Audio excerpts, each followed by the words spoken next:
चलिए स्टार्ट करते हैं। तो अब तक आपने क्या देखा? हम लोग ने स्टार्टिंग में देखे कोलिजन, है ना। What is collision? हमने देखा कि जब सिस्टम ऑफ पार्टिकल्स, एक से ज़्यादा पार्टिकल्स है, 2 3 4 कितने भी हो सकते हैं, उन सभी पार्टिकल्स के बीच में सिर्फ थोड़ी देर के लिए एक स्ट्रॉन्ग फोर्स एक्ट होता है, जिसके कारण उनका मोमेंटम और काइनेटिक एनर्जी दोनों भी चेंज हो जाती है, या दोनों में से कोई एक चेंज हो जाता है। तो हम कहते हैं कि वहाँ कोलिजन हुआ है। फिर हमने on the basis of conservation of energy collision को 3 कैटेगरी में बांटा था। एक था इलास्टिक कोलिजन, एक था इनइलास्टिक कोलिजन और एक था ऑब्लिक कोलिजन। इलास्टिक कोलिजन क्या था? अगर टकराने से पहले सिस्टम की काइनेटिक एनर्जी और टकराने के बाद वाली सिस्टम की काइनेटिक एनर्जी दोनों सेम आती है तो हम लोग कहते हैं कि ये इलास्टिक कोलिजन है। अगर टकराने से पहले सिस्टम की काइनेटिक एनर्जी ज़्यादा थी और टकराने के बाद वो काइनेटिक एनर्जी कम है, यानी काइनेटिक एनर्जी का कहीं ना कहीं क्या हुआ है, लॉस हुआ है, तो इसे हम लोग कहते हैं inelastic collision. Perfectly inelastic collision में क्या होता है, काइनेटिक एनर्जी का बहुत ज़्यादा लॉस होता है, मगर एक स्पेशल फिनोमेना हमको ये देखने को मिलता है कि प्रोजेक्टाइल और टारगेट जब आते हैं एक दूसरे से टकराते हैं, प्रोजेक्टाइल ऑफ कोर्स हिट करता है टारगेट को, तो ये दोनों बाद में चिपक कर या फिर एक कॉमन वेलोसिटी से आगे बढ़ते हैं, है ना। उसको बोलते थे हम लोग inelastic collision, perfectly inelastic collision. फिर हमने कहा कि हम एक और तरह से इसको बांट सकते हैं, वो है अगर मैं डायरेक्शन ऑफ वेलोसिटीज पे ध्यान दूँ तो टकराने से पहले और टकराने के बाद अगर प्रोजेक्टाइल और टारगेट की वेलोसिटी के डायरेक्शन सेम है, मतलब एक ही लाइन में जा रहे हो आगे, तो उसको बोलते हैं हेड ऑन इलास्टिक कोलिजन। उसे क्या कहते हैं? Head on elastic collision. Whereas टकराने से पहले, है ना, जो डायरेक्शन था, टकराने के बाद डायरेक्शन दोनों का कुछ अलग ही जा रहा है, तो हम उसको कहते हैं ऑब्लिक कोलिजन। क्या कहते हैं? Oblique collision. फिर हम लोग ने स्टार्ट किया था आपका perfectly head on perfectly elastic collision start किया था हम लोग ने, है ना। हेड ऑन इलास्टिक कोलिजन का हमने स्टार्ट किया था। हम लोग ने सबसे पहले law of conservation of momentum लगाया था, जिसमें m1u1 plus m2u2 is equals to m1v1 plus m2v2, ये फॉर्मूला आया था।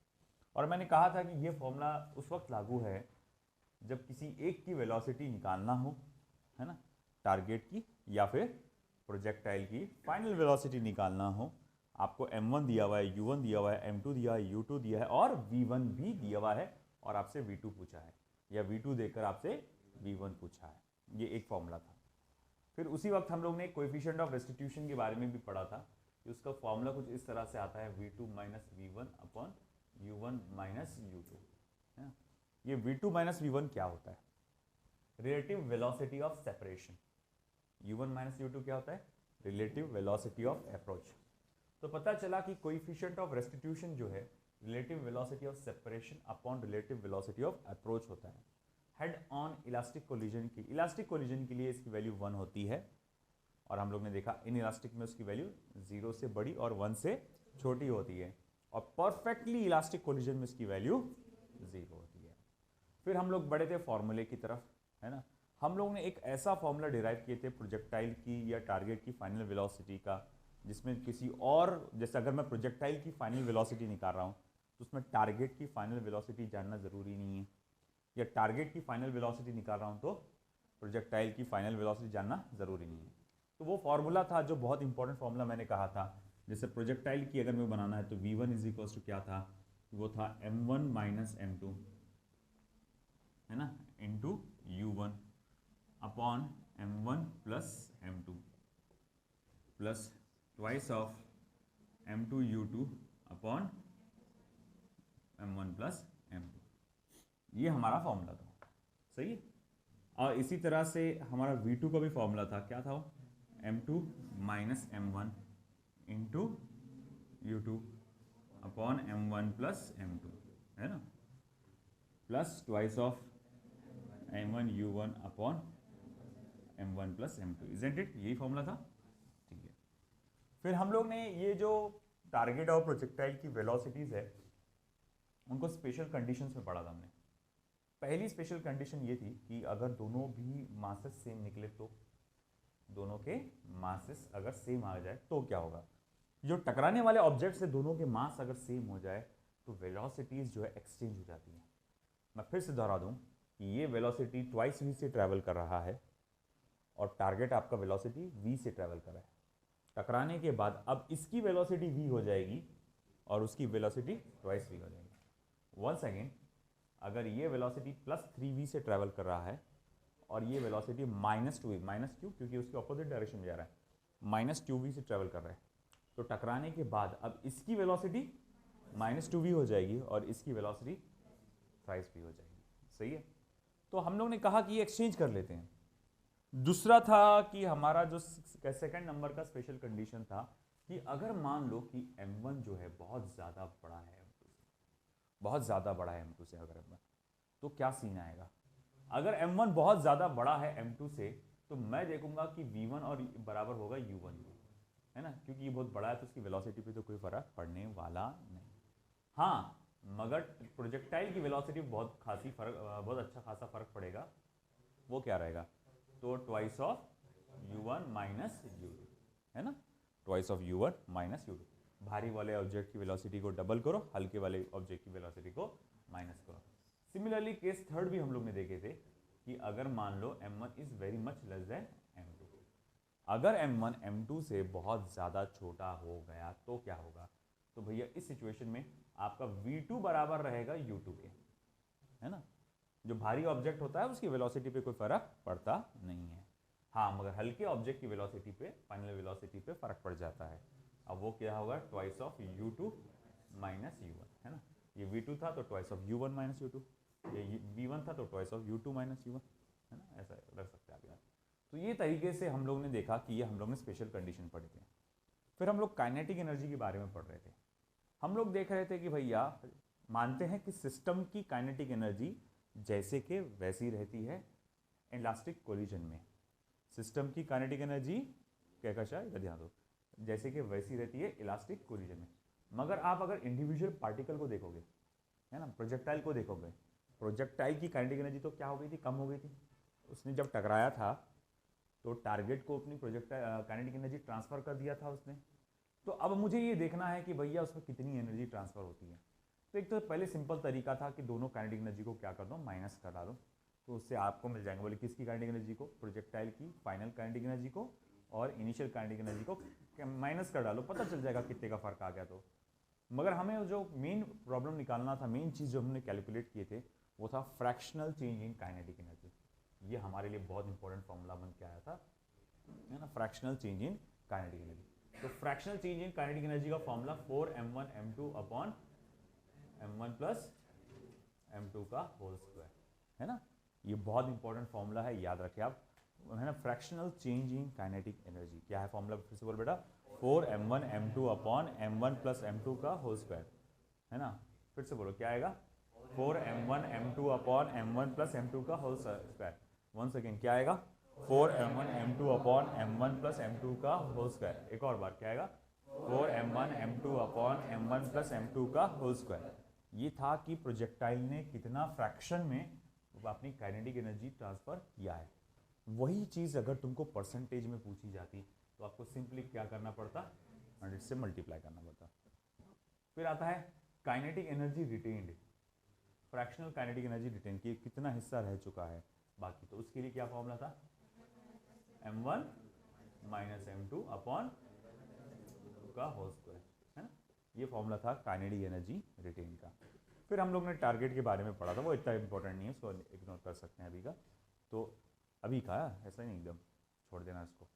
अब हम बढ़ने वाले हैं आगे वाले पार्ट पे। तो आगे वाला पार्ट क्या है, चलो देखते हैं। चलो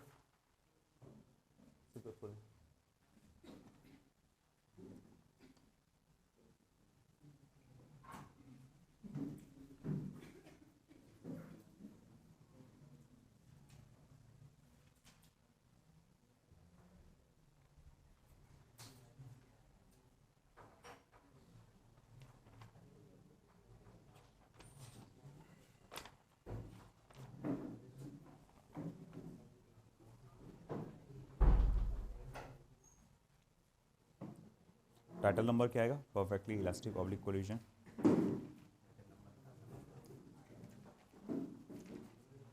इंडेक्स में देखो 6.7.3 है ना।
तो देखो जरा, perfectly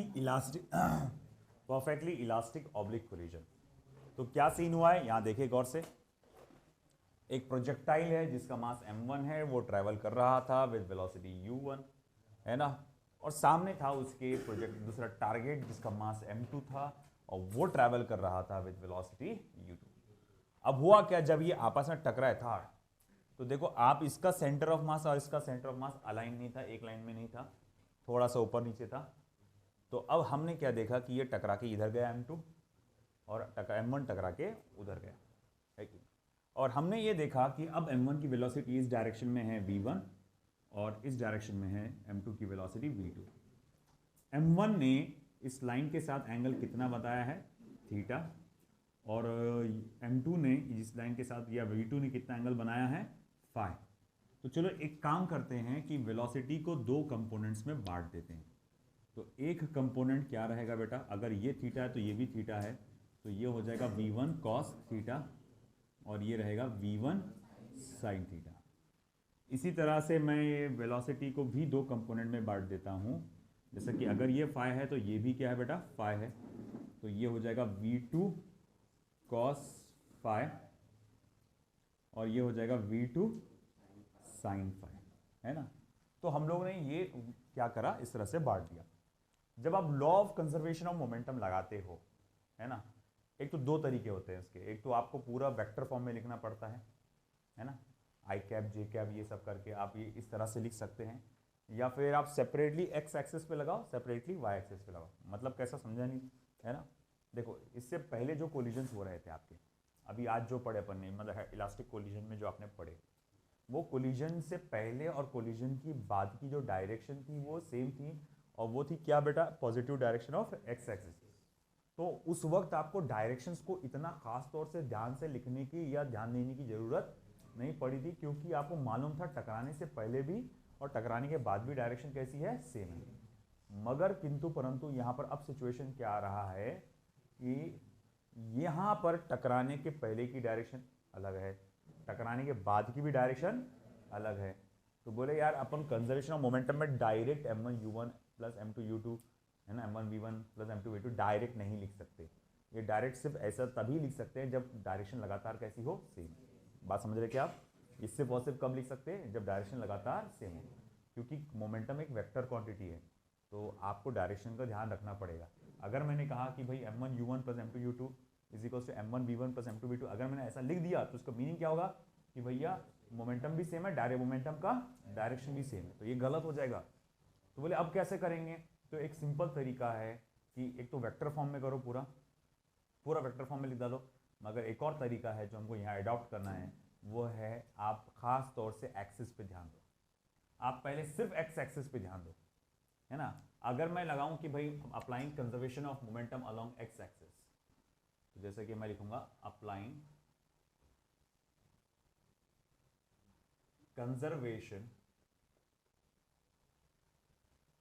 of momentum along x axis. तो आप x एक्सिस पे क्या कर रहे हैं बेटा, कंजर्वेशन ऑफ मोमेंटम लगा रहे हैं। मैं कहूंगा ये पार्टिकल मास m1 ट्रैवल कर रहा था, वेलोसिटी u1 कौन सी डायरेक्शन में, x एक्सिस की डायरेक्शन में, तो इसीलिए मैं यहां लिख दूंगा m1 u1 क्योंकि इसकी डायरेक्शन है अलोंग x एक्सिस। इसका मास m2, इसकी वेलोसिटी u2, तो बोले m2 u2। ये टकराने के पहले की बात। टकराने के बाद की बात, इसकी जो वेलोसिटी है x एक्सिस पे नहीं है, प्योरली x एक्सिस पे क्या नहीं, तो उसकी वेलोसिटी को दो हिस्सों में बांटा मैंने। एक हिस्सा जो उसको आगे ले जाता है v1 cos थीटा, और एक हिस्सा जो उसे ऊपर लेके जाता है। तो मैं कहूँगा मुझे वो वेलोसिटी बताओ जो x एक्सिस की तरफ है, तो v1 cos theta.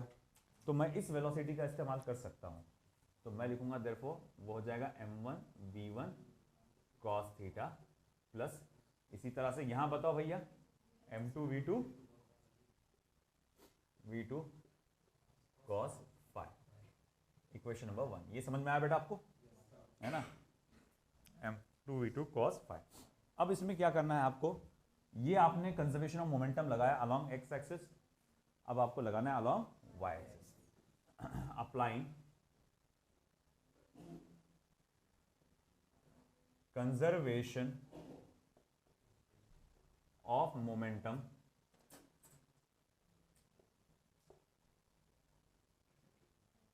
along y axis, applying conservation of momentum along y axis। तो मैं कहूंगा देखो ये आपका ऑब्जेक्ट जो है मास m1 जो प्रोजेक्टाइल है वो शुरू में कहाँ ट्रैवल कर रहा था, along x एक्सिस। ये y एक्सिस पे जरा सा भी गया क्या, नहीं। अब ये जरा सा भी नहीं गया, इसीलिए इसकी y एक्सिस पे वेलोसिटी 0 और इसकी भी 0।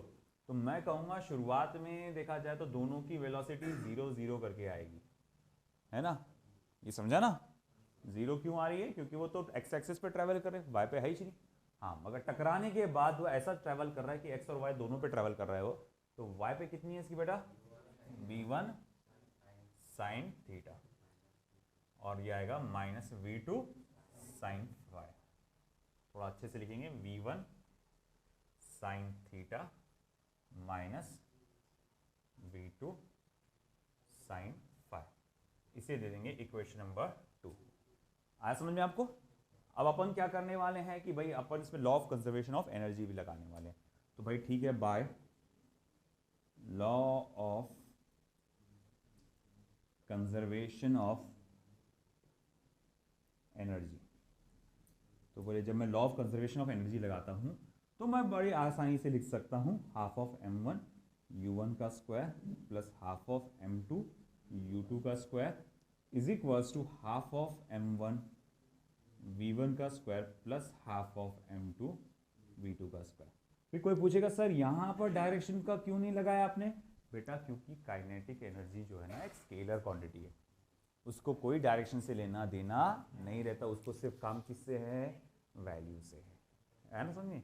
मगर मोमेंटम, इससे पहले जो है बेटा आप टोटल टाइटल को पढ़ो, क्या है, applying conservation of momentum. Momentum एक वेक्टर क्वांटिटी है, उसको डायरेक्शन का ध्यान रखना पड़ता है, और काइनेटिक एनर्जी जो है या एनर्जी बोलो जो भी है वो एक स्केलर क्वांटिटी है, उसको डायरेक्शन से कुछ भी लेना देना नहीं। आ समझ में, ठीक है ना। तो अब आगे, अब उसको हमको पढ़ना है स्पेशल कंडीशंस में। आई थिंक मुझे डायग्राम की ज़रूरत पड़ेगी, एक काम करो उधर पे राइट साइड पे नोट कर लो।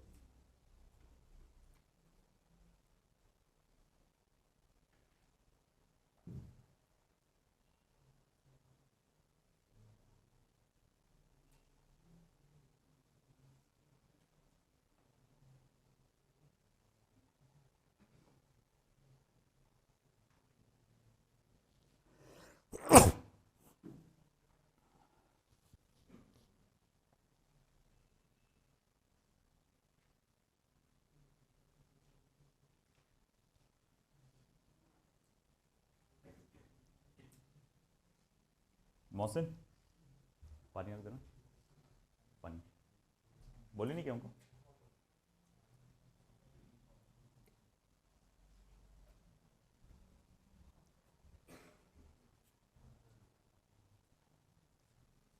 ये तीनों फॉर्मूले हमको फिर से लिखना है, 1 2 3।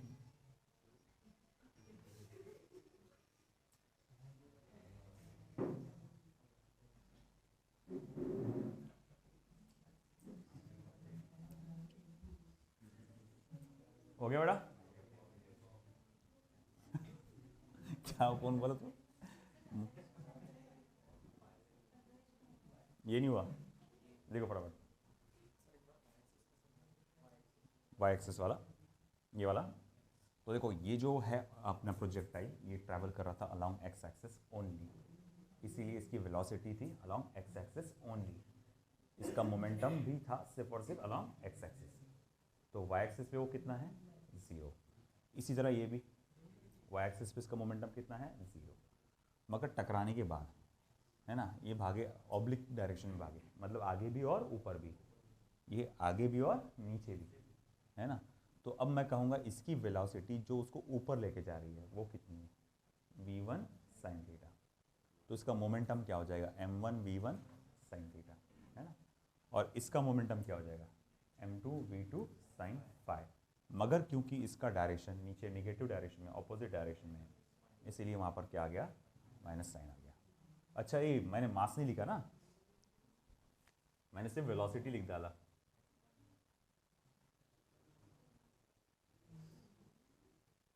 मास लिखा नहीं मैंने।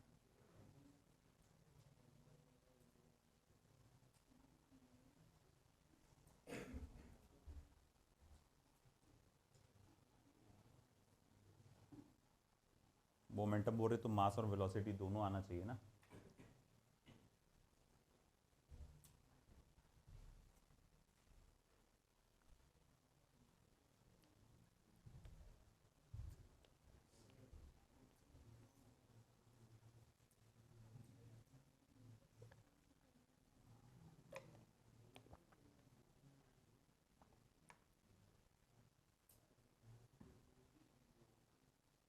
अब इसमें क्या करना है, हमको एक सारी चीज़ों को स्पेशल कंडीशन में पढ़ना है। स्पेशल कंडीशन क्या रहेगी कि m1 will be equal to m2 and u2 will be 0, यानी दोनों टकराने वाले ऑब्जेक्ट का मास कैसा है? सेम है, और टारगेट जो अपनी जगह पे स्टेशनरी है, वो अपनी जगह से नहीं हिला। तो देखो इधर स्पेशल कंडीशन,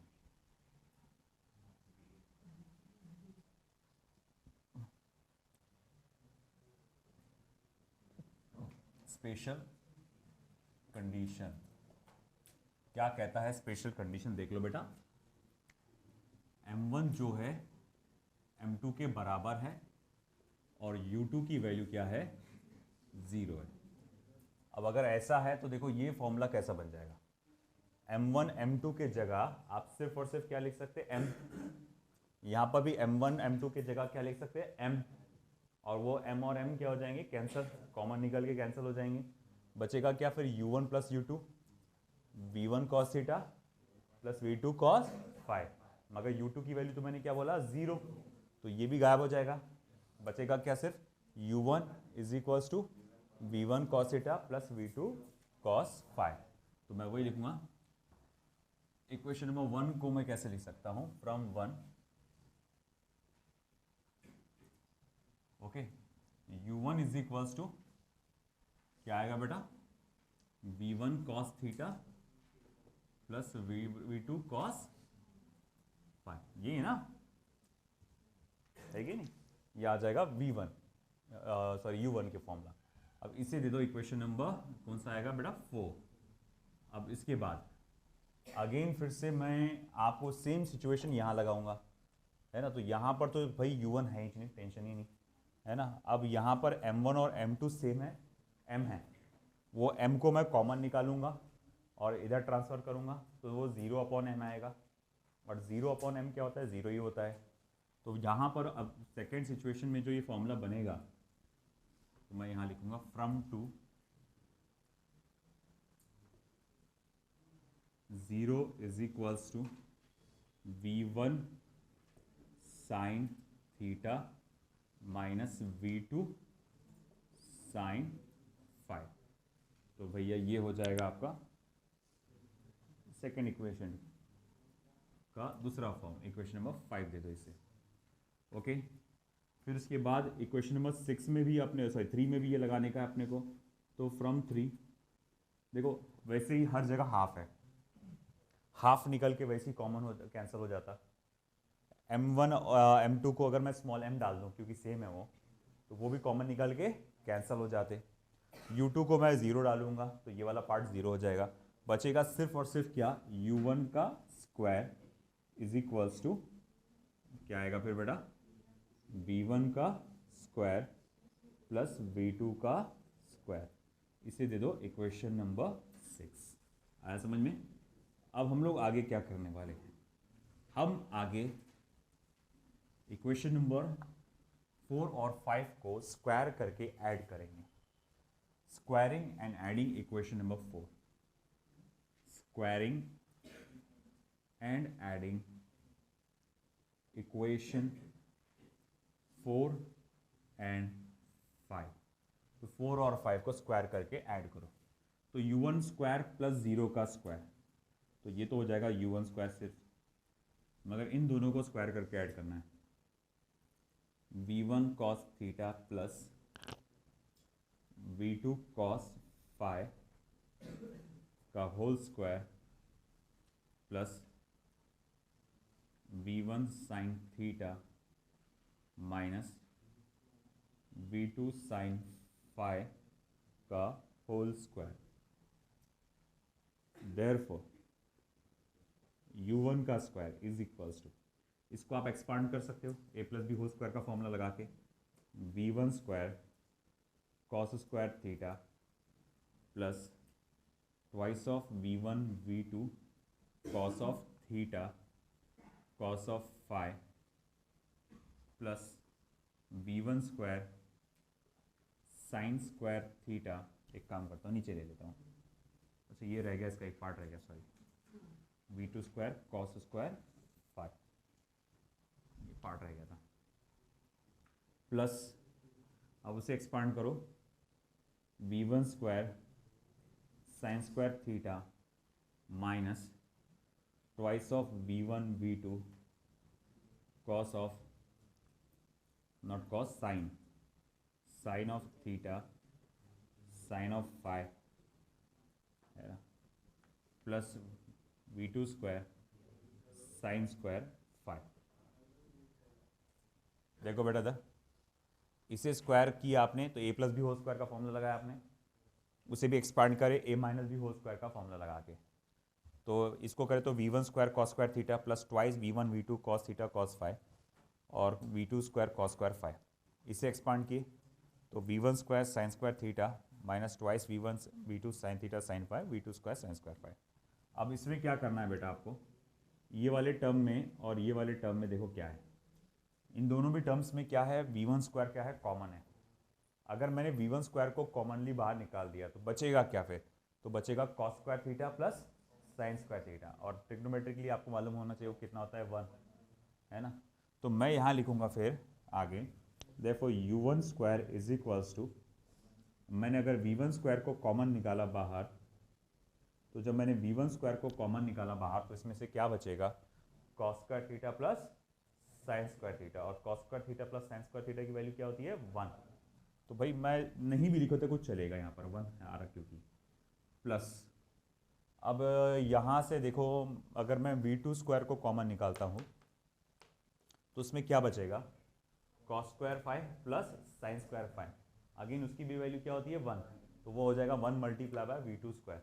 तो मैं यहाँ लिखूंगा यहाँ पर 1 मल्टीप्लाई बाय v2 का स्क्वायर प्लस, अब यहाँ देखो ट्वाइस ऑफ v1 v2 को अगर मैं कॉमन निकाला, तो अगर मैं ट्वाइस ऑफ v1 v2 को मैं कॉमन निकालता हूँ, तो मिटा लेता हूँ, उसको काम नहीं है, इसका काम तो देख लेंगे।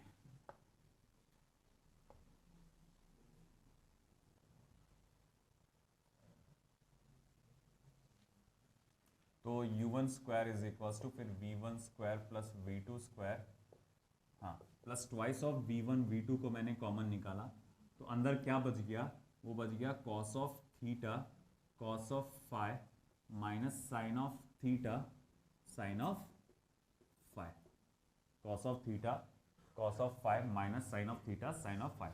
अब इसको देखकर मुझे a cos of A plus B वाला फॉर्मूला याद आ गया। बोले क्या था, cos of A plus B को आप ऐसा लिख सकते हैं, cos A cos B minus sine A sine B. ये ट्रिग्नोमेट्री का फॉर्मूला है आपका, है ना। तो भैया ये इसको ऐसा लिखा जा सकता है। तो क्योंकि ये फॉर्मूले को आप ऐसा लिख सकते हैं, तो इस फॉर्मूले को भी ऐसा लिखा जा सकता है। मतलब इसको भी आप क्या करके लिख सकते हैं, देखो u1 square is equals to हो जाएगा v1 square plus v2 square plus twice of v1 v2 cos of theta plus five, cos of theta plus five. Now what यार, ये v1 square plus v2 square तो पहले भी कहीं आया था। वो कहाँ आया था, इक्वेशन नंबर 6 में। इसकी वैल्यू क्या बोली गई थी, u1 स्क्वायर। मतलब इसकी जगह आप क्या लिख सकते हैं, u1 स्क्वायर लिख सकते हैं। तो u1 square plus twice of v1 v2 cos of theta plus five. अच्छा ठीक है। जब मैं इसको इधर लेके जाऊंगा तो u1 square minus u1 square हो जाएगा, ये हो जाएगा 0 twice of v1 v2 cos of theta plus five. फिर आगे क्या बेटा, जब इसको इधर लेके जाओगे तो ये डिवाइड हो जाएगा और ये भी 0 हो जाएगा, cos of theta plus five. अब इसमें इंपॉर्टेंट बात क्या नजर आई कि देखो, अगर प्रोजेक्टाइल और टारगेट दोनों का मास सेम है, प्रोजेक्टाइल और टारगेट दोनों का मास सेम है। पहली कंडीशन क्या है, प्रोजेक्टाइल और टारगेट दोनों का मास सेम है और टारगेट स्टेशनरी है, यानी टारगेट अपनी जगह पे रुका हुआ था। टारगेट की वेलोसिटी क्या थी, 0 थी। तो उस वक्त cos of theta plus five की वैल्यू क्या आती, 0 आती, है ना। ये कंडीशन कब आई, जब आप अपने वो मान के चले तभी आई ना। ये आपने वो फॉलो करते चले, आपने पुरानी इक्वेशन जो थी हमारे पास 1 2 3 इसमें सारी वो कंडीशन डाल के देखे और सॉल्व किया आपने, तो आपने देखा कि ये फॉर्मूला बन कर आता। अच्छा ठीक है। अब इसके आने का मतलब क्या हुआ, इसके आने का मतलब ये हुआ कि थीटा प्लस फाइव की वैल्यू असल में 90 डिग्री है, या जिसको आप बोलेंगे π/2 रेडियन है। बोलिए ऐसे कैसे, अरे बेटा cos 90 0 होता है, cos 90 0 होता है ना। अब अगर cos 90 0 होता है और cos थीटा प्लस फाइव भी 0 आ रहा है, इसका मतलब थीटा प्लस फाइव की वैल्यू क्या है, 90 डिग्री, है ना, यानी कि π/2 रेडियन। समझ में आया ये बात। तो भैया यहाँ हम लोग कहेंगे कि इनकी वैल्यू जो है असल में ये आपस में परपेंडिकुलर है। ये आपस में कैसे हैं बेटा, परपेंडिकुलर है। मतलब सिंपल याद रखना, कभी भी प्रोजेक्टाइल और टारगेट, है ना, आपस में ऐसे टकराते हैं कि दोनों का मास सेम है, ये वाला टारगेट जो स्टेशनरी है, तो हमेशा ये ऐसा भागेंगे कि प्रोजेक्टाइल का डायरेक्शन और टारगेट का डायरेक्शन जो रहेगा आपके टकराने के बाद, वो हमेशा आपस में कैसा रहेगा, परपेंडिकुलर, है ना। उनके बीच का एंगल 90 डिग्री आएगा। देख लो।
हुआ बेटा?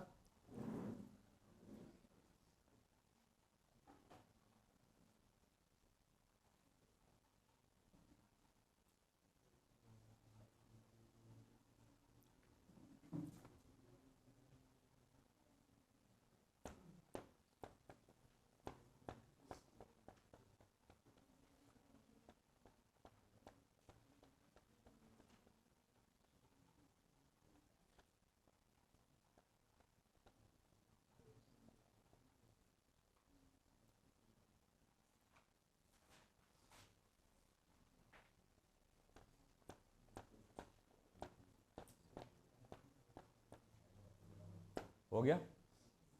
चलिए अब इस पे बेस्ड थोड़े से प्रॉब्लम्स देख लेते हैं, फिर अपनी डीपीपी देख लेंगे अपन।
A ball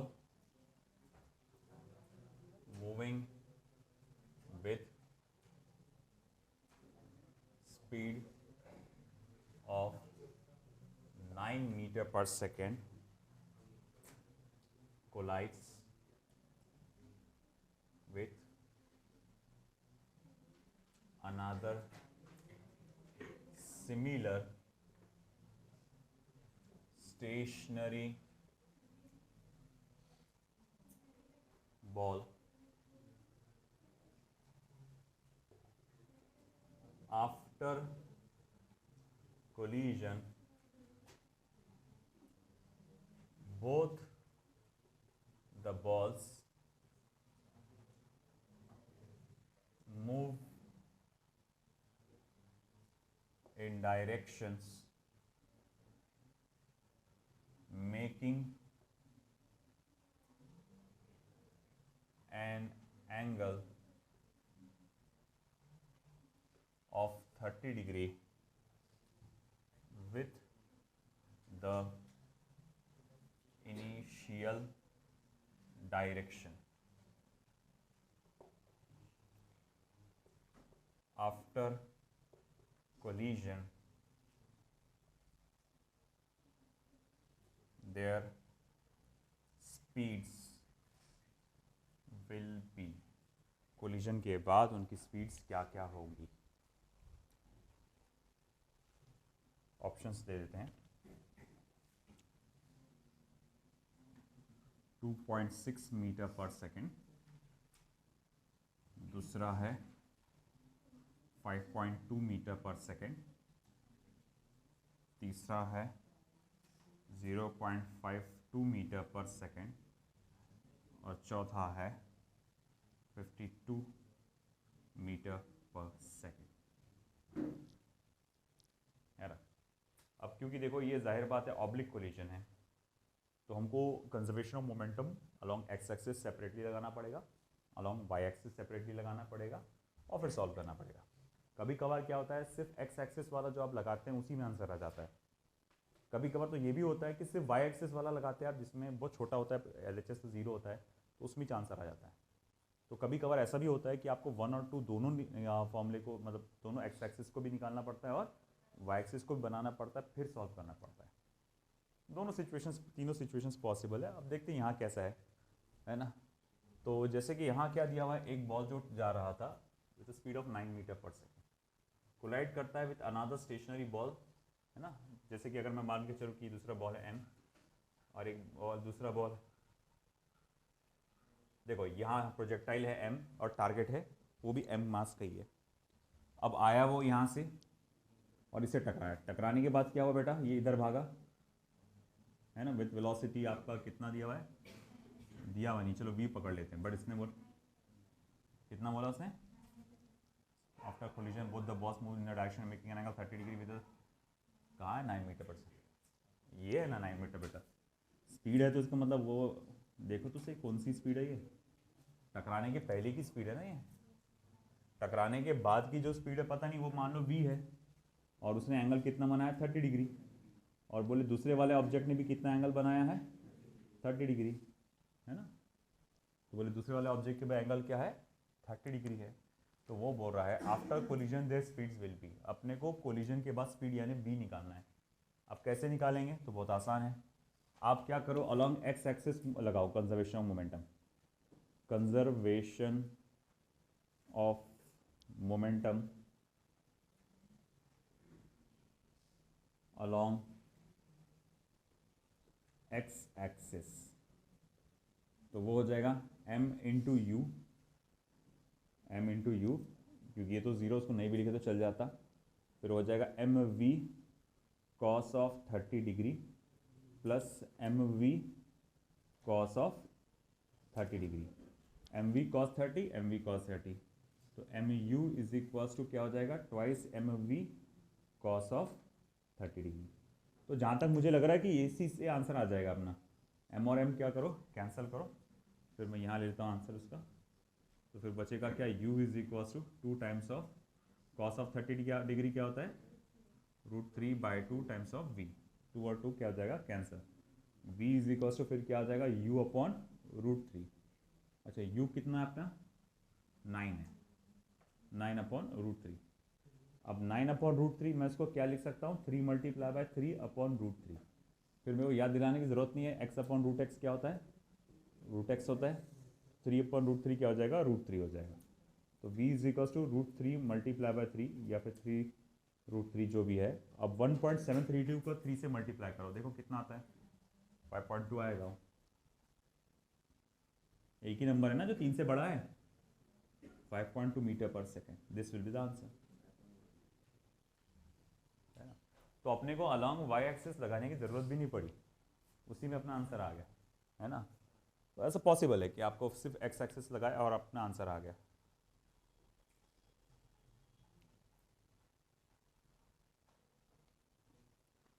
क्या समझा,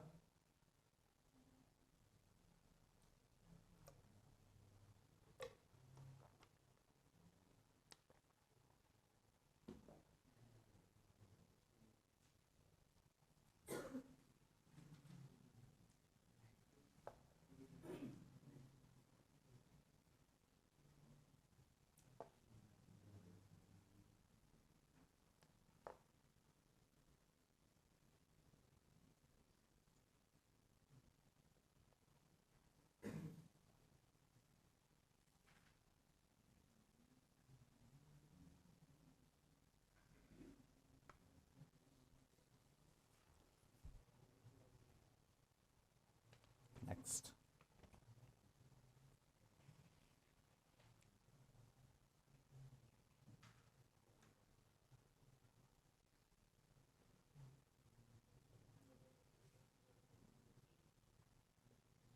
a ball of mass 1 kilogram moving with a velocity of 0.4 meter per second collides with another stationary ball, full stop. After the collision,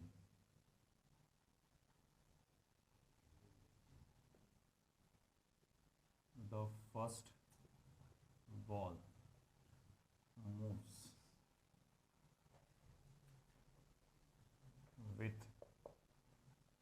velocity of 0.3 meter प्रति second in a direction making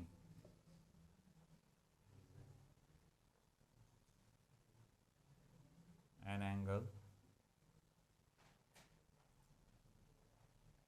90 degree with its initial direction.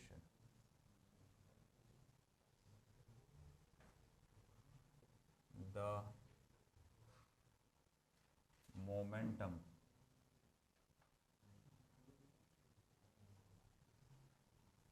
of second ball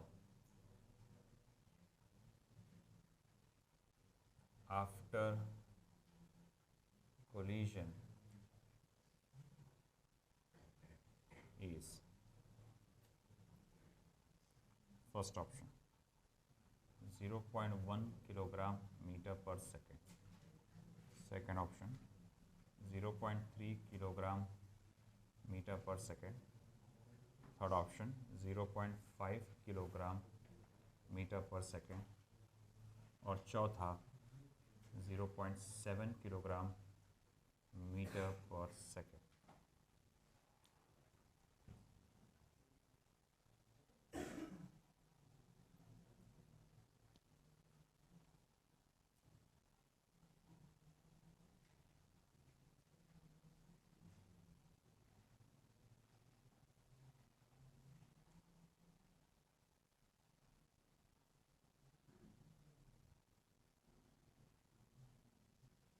चलो हुआ बेटा, right side का हो गया।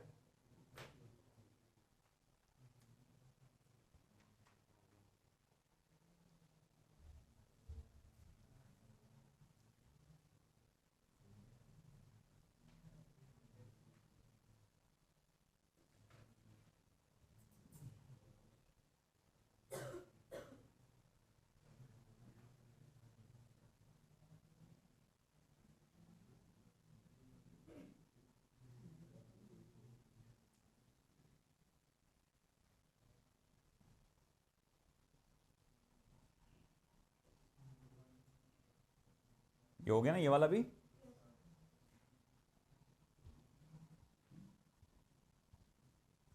चलो गौर कर इसके ऊपर, सीन क्या हुआ होगा।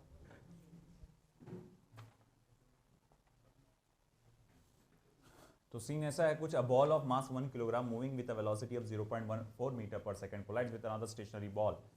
तो एक ये बॉल है हमारा जिसका मास है 1 किलोग्राम, वो ट्रैवल कर रहा है एट अ स्पीड ऑफ कितना, और नीचे ले लेते हैं 1 किलोग्राम, वो ट्रैवल कर रहा है एट अ स्पीड ऑफ कितना भाई 0.4 मीटर पर सेकेंड।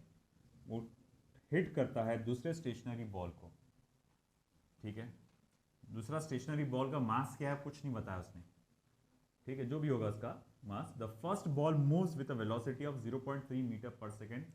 टकराने के बाद क्या हुआ, देखो यहाँ पर, देखो टकराने के बाद पहला बॉल कहाँ गया, देखो first ball moves with a velocity of 0.3 metre per second in a direction making an angle of 90 degree with its initial direction.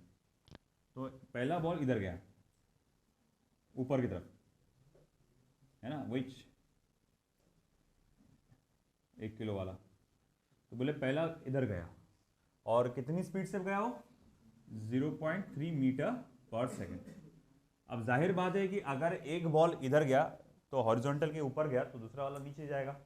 अब वो किधर है, कितने एंगल से गया, अपने कुछ आइडिया नहीं। तो अपन एक काम करते हैं, उसको सिर्फ ऐसे रैंडम ले लेते हैं कि भाई यहाँ देखो दूसरा वाला बॉल तुम्हारा इधर चला गया, है ना, जिसका मास के बारे में कोई जानकारी नहीं। इसके मास को मैं m2 पकड़ के रख लेता हूँ। तो ये बोले m2 वाला बॉल टकराने के बाद इधर गया और इसने वेलोसिटी आया v2 और इसने एंगल जो बनाया वो बोले वो क्या है, थीटा। अपने को कोई आइडिया नहीं ना कि वो कितने एंगल से गया होगा। अपने को इतना मालूम कि अगर पहला बॉल ऊपर गया तो दूसरी बॉल नीचे जाएगा टकराने के बाद। तो बोले मगर कितने एंगल से गया, कितनी वेलोसिटी से गया, वो कुछ आइडिया नहीं अपने को। तो अपन को आइडिया नहीं, तो इसलिए अपन ने क्या नाम देके रख दिया, अल्फाबेट्स देके रख दिया, m2 v2, है ना, है ना। या फिर आप मोमेंटम का सिर्फ p2 भी लिख सकते हैं, कोई फर्क नहीं पड़ेगा उससे।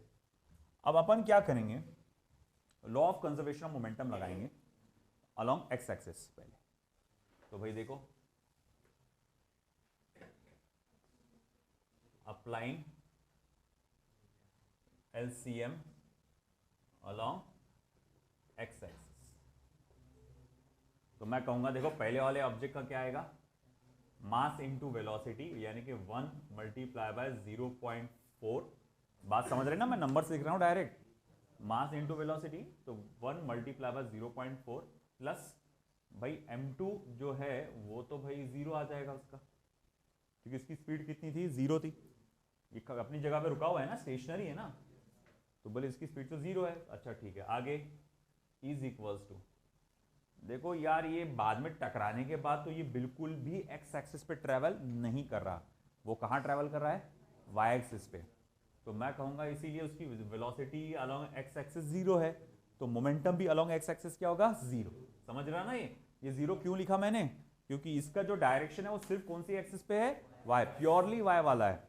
अब अगर ये प्योरली वाई वाला है तो एक्स पे वैल्यू क्या हो जाएगी, 0। हाँ, मगर ये प्योरली वाई पे भी नहीं है, ये प्योरली एक्स पे भी नहीं है, बल्कि इसका कोई आइडिया ही नहीं है। चलो अभी का अपन क्या करते हैं, इसको फिर क्या लिखेंगे, दो कंपोनेंट्स में बांट देते हैं। तो भैया वेलोसिटी को दो कंपोनेंट्स में बांटेंगे जैसा पिछली बार बांटे थे।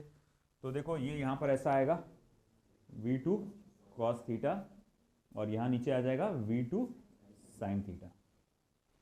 तो मैं लिखूंगा भैया वो हो जाएगा m2 v2 cos थीटा, है ना। फिर आप इसको ऐसे लिख सकते हैं 0.4 is equal to p2 cos of theta, mass into velocity momentum होता है ना, तो p2 cos ऑफ थीटा, ये इक्वेशन नंबर 1 हो गया। अब आप क्या करेंगे, अप्लाई, अगेन फिर से अप्लाई कर law of conservation of momentum, मगर इस बार y डायरेक्शन में। मैं कहूंगा अच्छा, प्रोजेक्टाइल की वेलोसिटी अलोंग एक्स एक्सिस कितनी थी, 0, सॉरी अलोंग वाई एक्सिस कितनी थी, 0, क्योंकि ये तो कहाँ ट्रैवल कर रहा था, प्योरली एक्स एक्सिस पे, तो वाई पे तो उसकी वेलोसिटी 0, और ये तो पहला साला स्टेशनरी बैठा हुआ था पहले से, तो LHS में पूरा का पूरा क्या आ जाएगा, 0 आ जाएगा, क्योंकि इसकी वेलोसिटी एक्स पर थी प्योरली, वाई पे 0 थी, और ये तो स्टेशनरी खड़ा हुआ था। टकराने के बाद हाँ भाई ये भागा, ये वेलोसिटी से भागा ऊपर, तो मैं लिखूंगा भैया 1 मल्टीप्लाई बाय 0.3, है ना, मास इनटू वेलोसिटी, और इसका क्या आएगा, माइनस लिखूंगा m2 v2 sin थीटा। चलो ये हो गया इक्वेशन नंबर 2, है ना, m2 v2 sin थीटा। अब अगर इसको मैं इधर लेके चले जाऊं या इसको उधर लेके चले जाऊं, एक ही बात है, तो ये क्या हो जाएगा 0.3 is equal to m2 v2 को मैं लिखूंगा p2 sin ऑफ थीटा, है ना। ये इसको उधर लेके जाएंगे तो माइनस 0.3 हो जाएगा, वो माइनस और ये माइनस कैंसिल हो जाएगा, और m2 v2 को क्या लिख सकते हैं आप, p2 sin थीटा। इसको देखो, इसको देखो, उसको देखो, इसको देखो, है ना। कुछ समझ में आ रहा क्या करेंगे,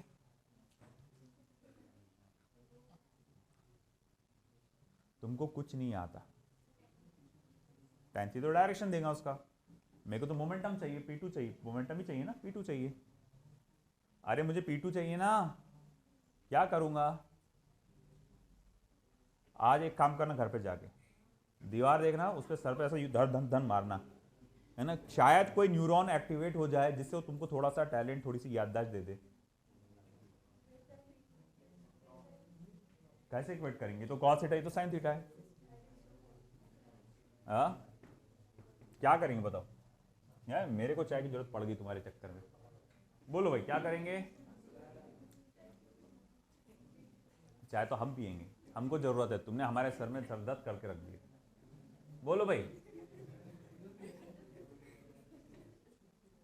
नालायक हो तुम, है नालायक, तुमको कुछ नहीं आता।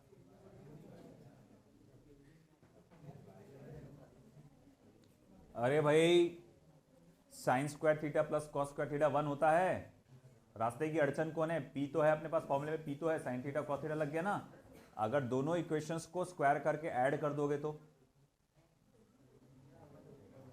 कब बोला था रे? हाँ, अगर मैं कहूंगा तो squaring and adding equation number 1 and 2, squaring and adding equation number 1 and 2। देखो भाई 0.4 का स्क्वायर प्लस 0.3 का square is equal to P2 का square cos square theta plus P2 का स्क्वायर साइन स्क्वायर थीटा, है ना। अब उसमें से P2 स्क्वायर कॉमन निकलता कि नहीं निकलता? तो अंदर कौन बचेगा ब्रैकेट में? Cos square plus theta plus sine square theta, उसकी वैल्यू क्या होती है फिर? और ये तो तुमको जोड़ी समझ में आना चाहिए। चलो ठीक है, लिख दे, तुमको वो भी याद नहीं होगा, मेरे को पक्का यकीन है। तो P2 का स्क्वायर 0.4 का स्क्वायर प्लस 0.3 का स्क्वायर, और मैं अगर इसको हटाना चाहूँ स्क्वायर तो उसको यहाँ लूंगा square root, under root of 0.4 का स्क्वायर प्लस 0.3 का स्क्वायर। बताओ भाई आंसर क्या आएगा? हाँ चलो, कम से कम इतना तो याद है कि 0.5 आएगा। 3 और 4 की जोड़ी आपको क्या देती है हमेशा? 5, है ना। 3 और 4 की रे 0.3 है, 0.2 तो सर लिखेंगे सर आपने 5 लिखना था ना फिर, तो वो 0.3 है, 0.9। भाई भरोसा नहीं आप लोगों का।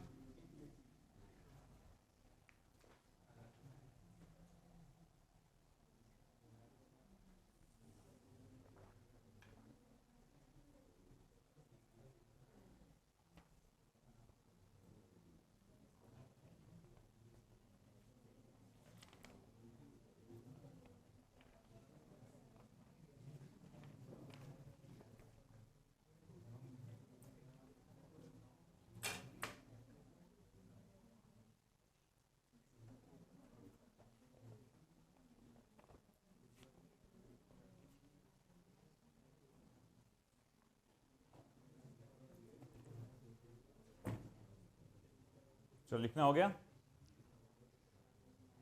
मोहसिन? वहाँ सीपी सिंह की बुक होंगी, उसमें वो डीपीपी का वो रखाऊंगा आंसर की। हाँ उसमें वो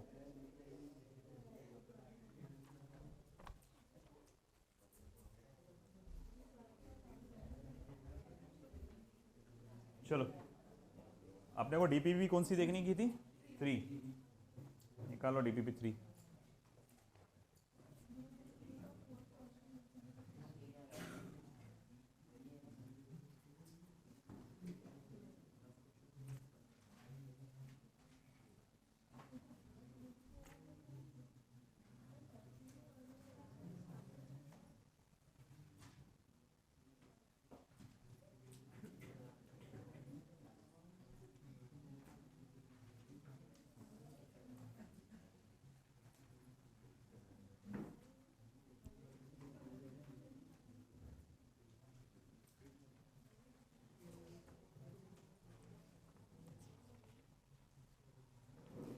टू होगी ना?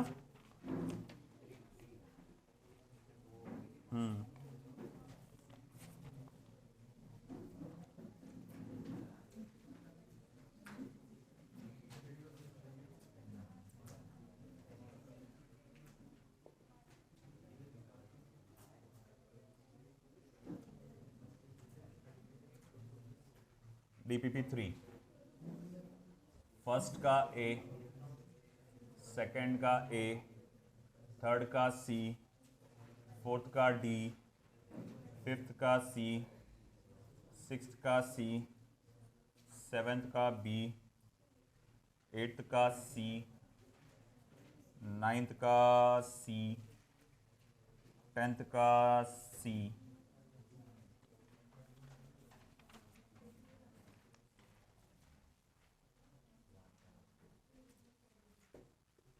11th का ए, 12th का ए, 13 का ए, 14 का डी, 15 का ए, 16 का सी, 17 का बी, 18 का डी, 19 का सी और 20 का डी। चेक करो अपने आंसर्स। मोहसिन इसमें तीनों में दोनों में इंक भर दो।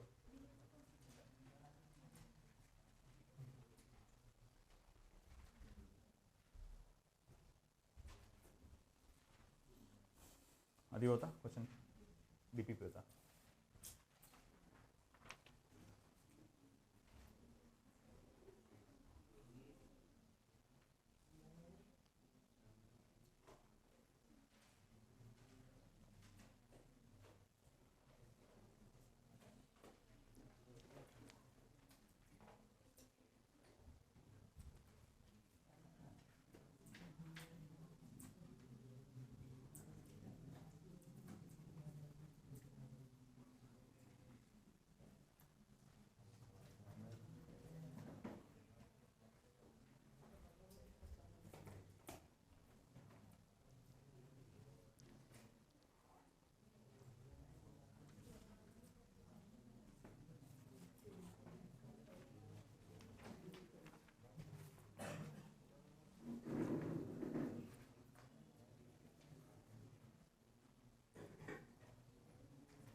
हाँ जी बोलिए, अब कौन सा? फोर्थ, फिफ्थ, सेकंड बोला था किसी ने? सेकंड,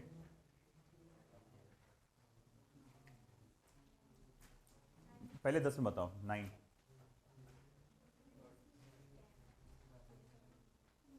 और किसी का कोई? 10,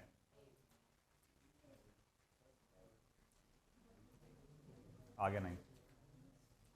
11 से लेके 20 में 11, 12, 15, 13, 14 भी, 13 नहीं 14 है ना? ओके, 20 तो h is 5/2 times of r। Formula वो h is 5/2 times of r, अपना याद है वो अपन ने स्लाइड किए थे, है ना? एक मिनट जा, वो अपन ने स्लाइड किए थे, ऐसा गोल घूम के आ जाता, कितनी हाइट से छोड़ना पड़ेगा, तो उसका एक रिलेशन आया था 5/2 टाइम्स ऑफ r। वो वैल्यू डाल दो r की वहाँ पर, या h की, जो भी पूछा गया उसके हिसाब से।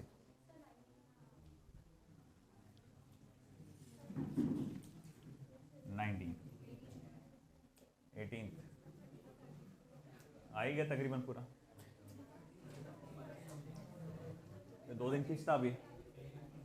चलो देखो फटाफट, सेकंड वाला, the potential energy of a certain springs stretched through a distance s is 10 joule.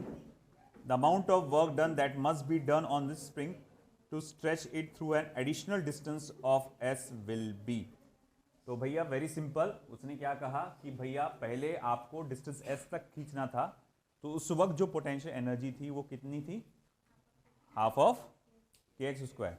तो अब उसको आपको और आगे जाते, थोड़ा और आगे खींचना है आपको, मतलब ट्वाइस s डिस्टेंस और ज्यादा। जैसे फॉर एग्जांपल मैं बता दूं, ये देखो ये स्प्रिंग है आपका, तो ये नॉर्मल पोजीशन है स्प्रिंग की, है ना? और अब आपने क्या किया, उसको थोड़ा सा खींच दिए। कितना डिस्टेंस खींचे आपने? s डिस्टेंस तक। तो s डिस्टेंस तक आपने आगे खींच दिए, तो यहां क्या डेवलप होगी? Potential energy. अब वो कितनी डेवलप होगी? u इज इक्वल टू, या u1 is equal to half of kx² या ks² बोल सकते हैं अपन, है कि नहीं? और अब ऐसा है कि भाई हमको बोल रहा है वो कि अब तुमको और ज्यादा खींचना है उसको, मतलब अब कैसा? तो तुमको थोड़ा सा और ज्यादा खींचना है इसको, यानी और s डिस्टेंस आगे खींचना है। मतलब कुल मिला के कितना डिस्प्लेसमेंट करना है भैया? 2s डिस्टेंस करना है। तो अब यहां जो पोटेंशियल एनर्जी आएगी वो कितनी आ जाएगी? हाफ ऑफ के 2s का स्क्वायर, यानी कि ये क्या हो जाएगा? 4 मल्टीप्लाई बाय हाफ ऑफ के s का स्क्वायर, यानी 4 मल्टीप्लाई बाय, मैं क्या ऐसा लिख सकता हूं? 4 multiply bye u1, 4 multiply bye u1 बोल सकता हूं ना, कि u1 की वैल्यू है ना हाफ ऑफ ks²। अच्छा ठीक है भाई, मान लेंगे, मगर u1 की वैल्यू तो ऑलरेडी शायद से उसने दिया है हमको, वो कितनी है? 10 जूल, है कि नहीं? और u2 क्या है बेटा? फिर 4 मल्टीप्लाई बाय 10, यानी क्या हो जाएगा? 40 जूल, है कि नहीं? 40 जूल्स हो जाएगा। अब हमसे पूछा है कि यहां से यहां, सॉरी यहां से यहां खींचने में, यहां से s डिस्टेंस से ट्वाइस s डिस्टेंस तक खींचने में कितना वर्क करना पड़ा? तो work done by external force हम लोग जानते हैं change in potential energy. Work done by external force is change in potential energy, यानी u2 माइनस u1। u2 की वैल्यू कितनी है? 40 minus 10, that is equal to 30 joules. ये आंसर ऐसा था। लिखो फटाफट जिसका गलत आया।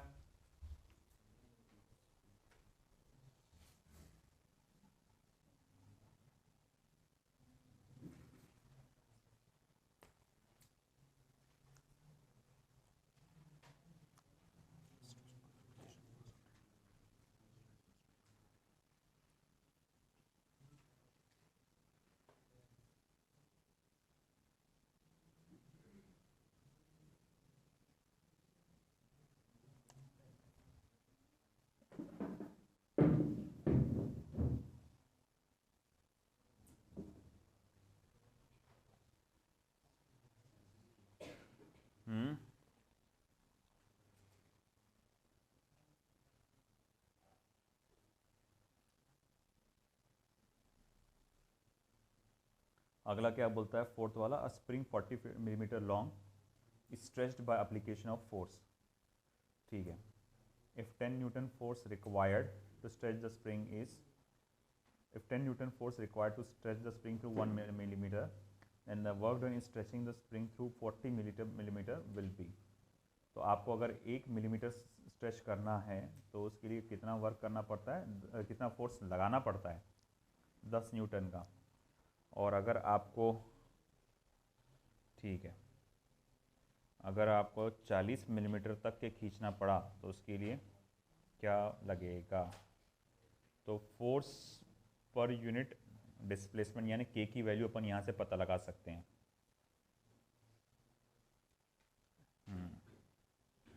चलो ठीक है, हुआ। नेक्स्ट,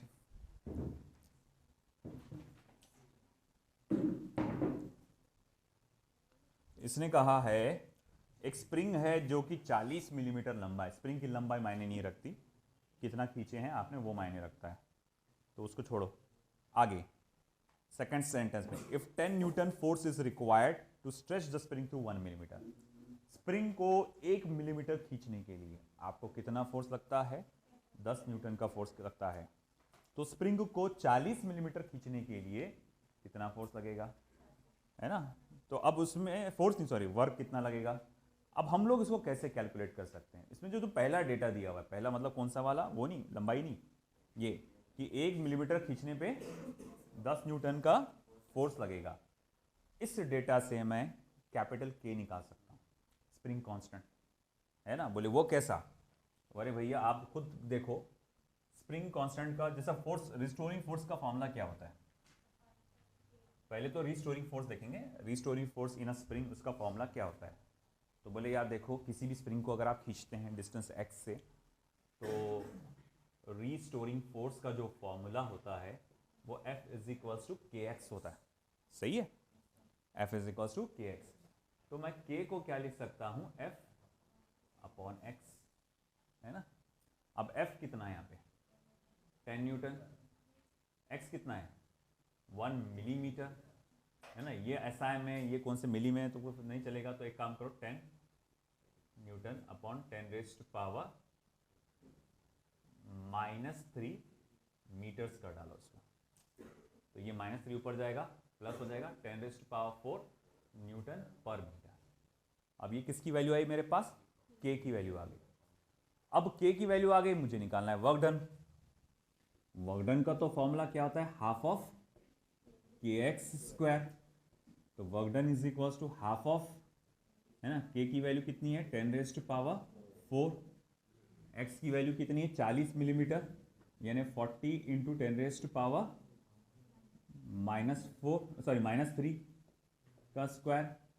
तो देखो भैया अब क्या हो जाएगा, work done is equals to 40 का स्क्वायर क्या होता है 1600 upon 2, 10 raised power 4, 10 raised power -6। अब देखो क्या होगा, ये 10 raised power 4 multiply by 10 raised power -6 क्या हो जाएगा बेटा, 10 रेज़्ड पावर -2 अपॉन 2, है ना। ये हो जाएगा 800 मल्टीप्लाई बाय 10 रेज़्ड पावर -2, यानी कि भैया ये क्या हो जाएगा 8 जूल। आंसर क्या था 8 जूल। आया समझ में। तो भैया जो डेटा दिया था उससे के निकाले, के निकाल के फिर आपने ये निकाला। फिफ्थ वाला, when a 1 kilogram mass hangs attached to a spring length 50 centimeter, the spring stretches by 20 centimetre, the mass is pulled until the length of the spring becomes 60 centimetre. ठीक है,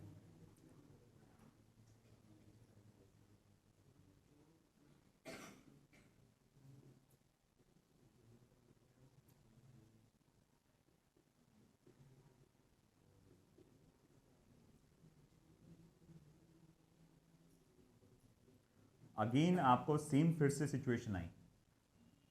इसने क्या बोला कि 1 किलो का मास जब आप अटैच कर रहे हैं स्प्रिंग पे, तो वो स्प्रिंग जिसकी लंबाई 50 सेंटीमीटर है वो उसे 2 सेंटीमीटर तक के खींच देती है ना। तो उसने आपको वजन दे दिया, मास दे दिया उसने 1 किलो का वजन, बोले तो जी से मल्टीप्लाई करना पड़ेगा, और उसने ये बता दिया कि इतना वजन लटकाने पे वो 2 सेंटीमीटर खिंच जाता है। उसने आगे बोला कि अगर मैं उसे 60 सेंटीमीटर तक नीचे खींचना चाहता हूं तो उस प्रोसेस में कितनी इसमें इलास्टिक एनर्जी स्टोर हो जाएगी। वही जो वर्क डन होता है उसी को इलास्टिक एनर्जी कहते हैं अपन। तो वही है, पहले डेटा से मैं के निकालूंगा, है ना, मगर यहाँ डेटा क्या रहेगा, तो बोले पिछली बार जो आपका फोर्स था असल में वो एक वेट है, तो मैं लिखूंगा again force is equal to F is equal to K X, मगर वो आएगा M G is equal to K X. देखो K is equal to M G upon X. Mass कितने का था, 1 किलो का, जी की वैल्यू को 10 ले लेंगे, एक्स कितना कितना सरका था नीचे, वो 2 सेंटीमीटर है ना, तो 2 इंटू 10⁻⁻², यानी कि क्या हो जाएगा बेटा 500 न्यूटन पर मीटर। समझा ना बेटा, ये के आ गया। अब आगे देखो उसमें क्या दिया हुआ है, अब हम उसको कहां तक खींचते हुए लेके जा रहे हैं, है ना। If the 10 newton force required to stretch the sorry the mass is pulled down until the length of spring becomes 60 centimetre. तो इस प्रोसेस में चेंज इन पोटेंशियल एनर्जी कितना होगा, एनर्जी कितना होगा स्टोर्ड, तो वर्क डन जो है वो असल में पोटेंशियल एनर्जी स्टोर्ड होगा, तो वो होगा हाफ ऑफ के, एक्स की जगह वाई बोले तो ज़्यादा अच्छा रहेगा यहाँ पे, क्योंकि आप वर्टिकली इसको मूव कर रहे हो, एक्स भी लिखे तो चलता है, ऐसा कुछ वो नहीं है। हाफ ऑफ के वाई स्क्वायर, तो हाफ ऑफ 500, और ये यहाँ पे लिखेगा 60 सेंटीमीटर, तो 60 इंटू 10⁻⁻² का होल स्क्वायर, और ये हो जाएगा 500/2 मल्टीप्लाई बाय 3600 इंटू 10⁻⁻4। अब देखो ये 4 जीरो और ये 10⁻�4 ये हो जाएगा कैंसिल, है ना। 5 मल्टीप्लाई बाय 18, 5 8 ज़ा 40 का 0 कैरी 4, 5 1 ज़ा 5, 90 जूल्स आना चाहिए इसका आंसर। आंसर क्या रहा, 2.5 जूल्स। कहाँ गलत हुआ है हमारा। The mass is pulled until the length of spring becomes 60 centimetre. What is the amount of elastic energy stored in the spring in this condition? देखो कैलकुलेशन देखो एक बार, K की value, when a 1 kilogram mass hangs attached to a spring of length is 50 centimeter, the spring stretches by 2 centimeter, the mass is pulled down until the length of the spring becomes 60 centimeter.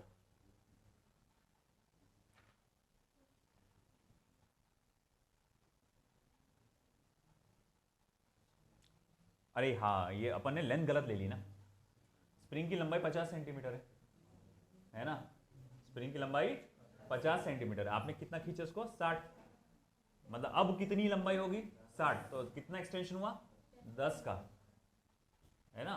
जो spring पहले 50 centimetre लंबा था, आपने उसको खींचे, तो खींचने के बाद अब उसकी लंबाई कितनी होगी 60 सेंटीमीटर, तो एक्सटेंशन कितने का हुआ 10 का, वैल्यू गलत डाल दिया अपन ने,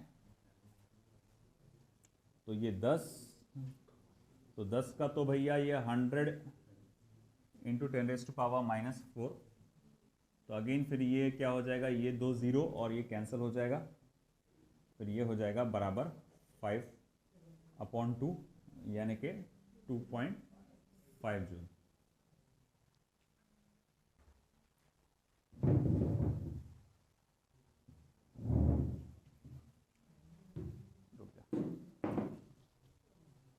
चलो ये भी हो गया problem number 5।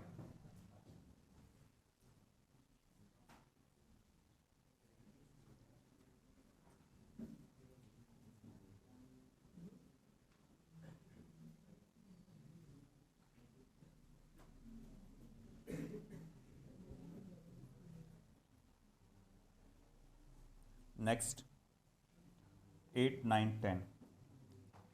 The ball initially has a velocity of 5 meter per second in x direction. Sometimes later has a velocity of 7 meter per second in y direction. If the work done by the ball is 48 joule, the mass of the ball in kilogram is. तो I think work energy theorem से आ जाएगा, half of के मतलब के we square करके 1/2 mv square, not के we. देखते हैं 8. तो सबसे पहले इनिशियल वेलोसिटी जो है वो है 5 आई कैप मीटर पर सेकेंड. फिर बाद में जो फाइनल वेलोसिटी जो है वो है 7 जे कैप मीटर पर सेकेंड.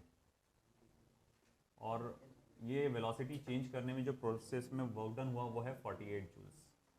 तो उसने पूछा है मास क्या होगा. देखो वर्क डन जो होता है कि F माइनस के आई, यानी कि हाफ ऑफ m VF का स्क्वायर माइनस VI का स्क्वायर. जब आप किसी भी वेक्टर क्वांटिटी का स्क्वायर कर रहे हो तो स्केलर हो जाता है वो. तो वर्क डन कितना दिया है 48 हाफ ऑफ m VF का स्क्वायर यानी 7 का स्क्वायर 49 माइनस 25. तो ये हो जाएगा 96 इज इक्वल्स टू m. या चलो अभी इसको 48 मल्टीप्लाई बाय 2 ही रहने दो, ज़्यादा अच्छा रहेगा. 49 माइनस 25 कितना होगा 24 है ना. 24 तो 24 1 ज़ा 24 2 ज़ा. m की वैल्यू फिर 4 किलोग्राम होना चाहिए. आंसर वही है क्या. वर्क एनर्जी थ्योरम से आ गया था. ये हो गया.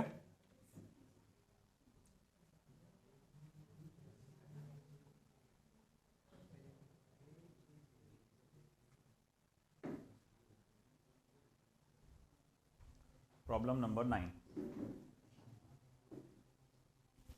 A particle of mass 500 gram is moving in a straight line with a velocity of v is equals to b x raised to power 5/2. चलो एक एक चीज़ लिख लेते हैं अपन. 9th वाला जो दिख रहा है, एक पार्टिकल है जिसका मास 500 ग्राम्स है. इसको आप लिखेंगे 0.5 किलोग्राम. वो मूव कर रहा है with a certain velocity v given by b into x raise to power 5/2. Work done by the net force during its displacement from x is equals to 0 to x is equals to 4. तो x is equals to 0 metre से लेकर, है ना, x is equals to 4 metre तक ले जाने में work done क्या होगा उसने पूछा है. Okay okay okay okay. अब b की वैल्यू कुछ दिया हुआ है कैसे, है ना. b की वैल्यू सिंपली दिया हुआ है 0.25 metre raise to power minus 3/2 per second. -3 वो यूनिट इसके हिसाब से लेते हो पर सेकेंड. उसकी वैल्यू दिया हुआ है. अच्छा वेलोसिटी दिया हुआ है. तो अपन तो डायरेक्ट शायद से इंटीग्रेशन भी करने की जरूरत नहीं पड़ेगी. डायरेक्ट अगर x की वैल्यू डाले तो 2 वेलोसिटीज मिल जाती है अपने को. नहीं यार उससे आंसर. एक मिनट रुक जा. अब particle of mass 500 gram is moving in a straight line. v की वैल्यू दिया हुआ है. The work done by the net force during its displacement from x is equals to 0 to x is equals to 4 metres. Variable force वाला तो नहीं लगेगा. Work energy theorem लगा सकते अपन.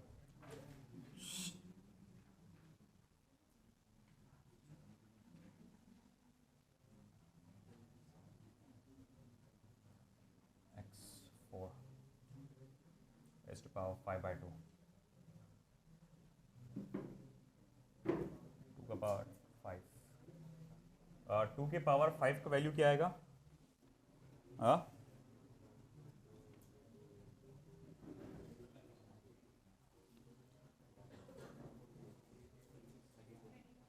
32 और 32 डिवाइडेड बाय 4 8 आएगा ना.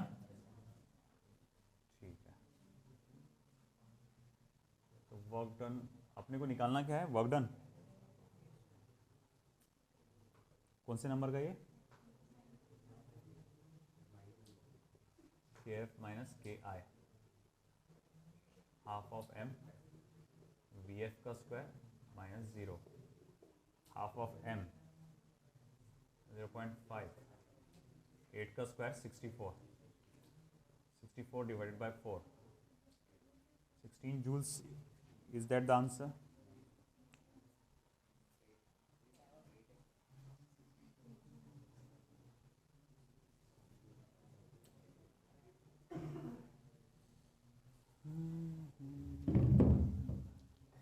कैलकुलेशन चेक करो एक बार, बी एफ का स्क्वायर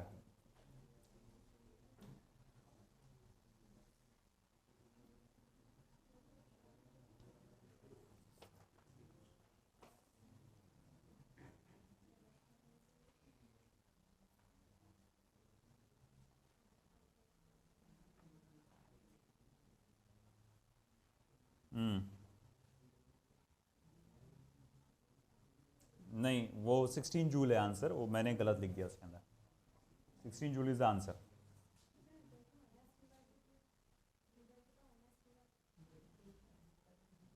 माइनस, हाँ यूनिट है उसकी वो, अगर आप जैसे वेलोसिटी की यूनिट डालेंगे क्या रहेगी, वेलोसिटी की यूनिट मीटर्स है ना, और एक्स की यूनिट क्या रहेगी आपकी, जैसे कि देखो यहाँ पे वेलोसिटी की यूनिट क्या है, मीटर्स में आएंगे, मीटर का power 1 metre per second, sorry metre per second, और एक्स की यूनिट क्या रहेंगी मीटर, मगर उसका पावर 5/2 है, तो इन अकॉर्डेंस विद दैट वो आ जाएगा मीटर रेज़ टू पावर 5/2। जैसे देखो वेलोसिटी की डाले अपन ने मीटर है ना बी, और फिर उसके बाद ये आ जाएगा metre per second, sorry metre raise to power 5/2। Okay, अब इसको इधर लेके जाओ, तो unit of b is equals to metre per second है ना, और multiply by m raise to power -5/2। Okay, अब उसके बाद इसको ऐड करो पावर्स को, तो ये हो जाएगा metre raise to power 1 - 5/2 upon second, तो ये हो जाएगा m raise to power -3/2 upon second, तो m raise to power -3/2 per second. तो वो ऐसा आया हो, जैसे कि अननोन कोई भी कांस्टेंट है ना, अननोन कोई भी कांस्टेंट है तो उसका क्या रहेगा, मतलब उसका यूनिट क्या रहेगा अननोन वैल्यू का, आप इसकी यूनिट डालो, आप इसकी यूनिट डालो, जैसे वेलोसिटी की यूनिट होती है मीटर पर सेकेंड, एक्स की यूनिट होती है मीटर, अब जो इनका रिलेशन है यहाँ पर क्या रिलेशन दिया है 5/2, वो उसके अकॉर्डेंस में आप उसको सॉल्व करो यूनिट्स को, तो वो आपको इसकी यूनिट दे देता है वो। तो खैर ये आंसर 16 जूल ही आना चाहिए, तो उसमें गलत मार्क था। चलिए, ये कौन से नंबर का था, 9th नंबर का, 10th वाला देखो।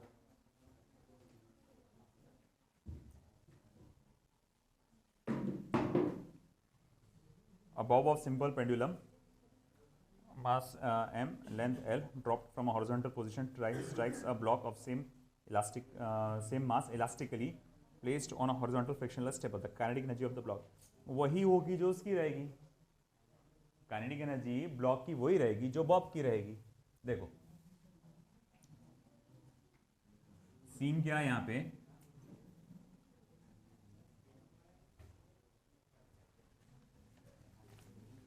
प्रॉब्लम नंबर 10 को देखो, एक रिजिड सपोर्ट से आपने क्या देखे कि यहाँ से एक हॉरिजॉन्टल पोजीशन से एक पेंडुलम को आपने नीचे छोड़े है ना, यहाँ से आपने नीचे छोड़े, वो इधर से आने वाला है, और यहाँ पर एक ब्लॉक रखा हुआ है कि नहीं, ये आके इसको हिट करेगा, जैसे ही आप इसको छोड़ेंगे ये आके इसको हिट करेगा, तो बोले और ये आगे अब निकलेगा, तो ये कितनी काइनेटिक एनर्जी से या कितनी एनर्जी से आगे निकलेगा। जब आपने इसको यहाँ पर ऊपर ऐसा ले जाकर रखें तो इसके पास कौन सी एनर्जी है, पोटेंशियल एनर्जी है ना, तो टोटल एनर्जी यहाँ पर क्या है, तो बोले यहाँ पर इसके पास टोटल एनर्जी में सिर्फ पोटेंशियल एनर्जी है, उसकी फॉर्मूला क्या होता है mgh। जब आप छोड़े आप तो नीचे नीचे नीचे नीचे नीचे नीचे आ रहा, वो काय में कन्वर्ट हो रहा, काइनेटिक एनर्जी में, और यहाँ पर फिर उसके बाद में देखूंगा जैसे यहाँ पर आए तो ये kinetic energy of the Bob, Bob बोलेंगे पेंडुलम का जो बॉब आता वो कितना रहेगा, तो बोले ये पोटेंशियल एनर्जी के बराबर रहेगा, जो कि क्या रहेगा mgh। फिर ये टकराएगा इससे इलास्टिकली, है ना, इलास्टिकली मतलब ये पूरी एनर्जी ट्रांसफर कर देगा, है कि नहीं। तो भैया देखो, याद है आपको, मासेस जगह सेम रहे, अभी आप पढ़ रहे हैं, अगर मासेस सेम रहे तो वेलोसिटीज क्या रहती, एक्सचेंज हो जाती।